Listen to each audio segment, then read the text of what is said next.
underestimated Gadrith's willingness to break the rules of polite villainy.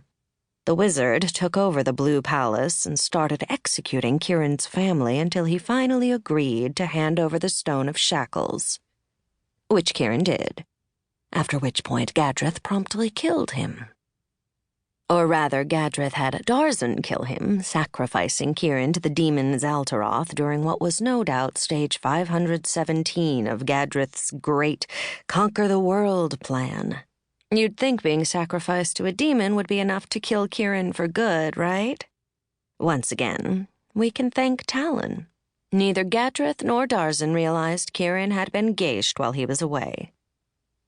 Talon knew. So she'd grabbed Kihrin's control talisman as a souvenir.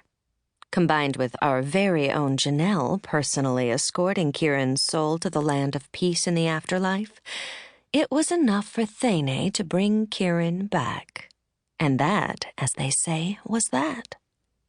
Sure, Gadrith probably thought his plan was coming up rainbows and puppies.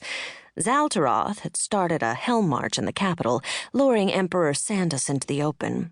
Gadrith then tricked Sandus into killing him, while Gadrith wore the Stone of Shackles, and since that's what the stone does, that meant Sandus was now dead and Gadrith, now living in Sandus's body, was the newest emperor of Quur. Nobody could stop him. He'd killed his own daughter Tienso when she tried and left her body to rot on the arena floor. Everything was going great.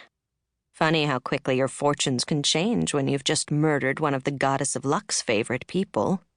Kihrin might have been too weak to stand after being returned, but he still managed to kill Darzan, find Urthainriel, and destroy both the Stone of Shackles and Gadrith at the same time. Destroying the stone broke every geishe maid using it, so that means all the demons are free now too. So's Kihrin's mother, Cariel, who, by the way, killed every single member of House D'Mon Gadrith hadn't already finished off, except Kihrin's father, whom she's kidnapped. Pretty sure she has no idea her son's alive. Do with that as you will. Just to add insult to injury, remember how I said Gadrith killed his daughter? Thane returned her, without even being asked, after Kihrin had slain Gadrith, and after the magical barriers had gone up to keep the crown and scepter locked away until the next great contest. All Tienso had to do to crown herself Emperor of Quur was reach out and grab the damn things. So, good news, we have a new emperor, one who hates the royal houses.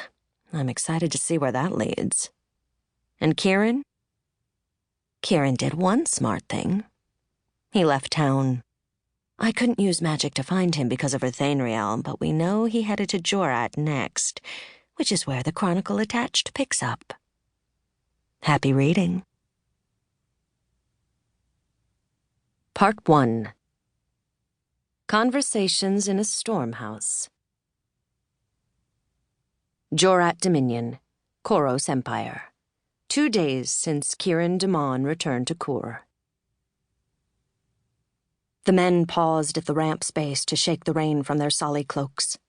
Behind them, the black sky flickered, then lit up with blinding brightness. A second later, the crash of thunder rolled over them. The heavens opened to drench the ground. "Shut that door!" Before they could respond, Scandal, the gray fireblood mare, shouldered her way past. Her passage knocked the heavy oak barrier backward, and the high winds yanked at the unanchored door, forcing the 2 men to wrestle it back into position. One man closed the latch, locking it.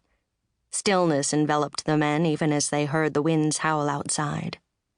Kihrin turned to his companion. "Why didn't we go to Atrini again?" The other man, a large fellow with a white star-shaped birthmark on his forehead, grunted. "Too many Imperial soldiers in Atrini." "Right, that was it." Kihrin eyed the stone building's interior with suspicion. "Star, I know how much you love horses, but is this a barn?"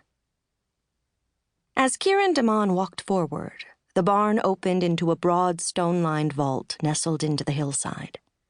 A herd of horses clustered at the rear, wide-eyed, ears flicking back at each peal of thunder. His gray fireblood.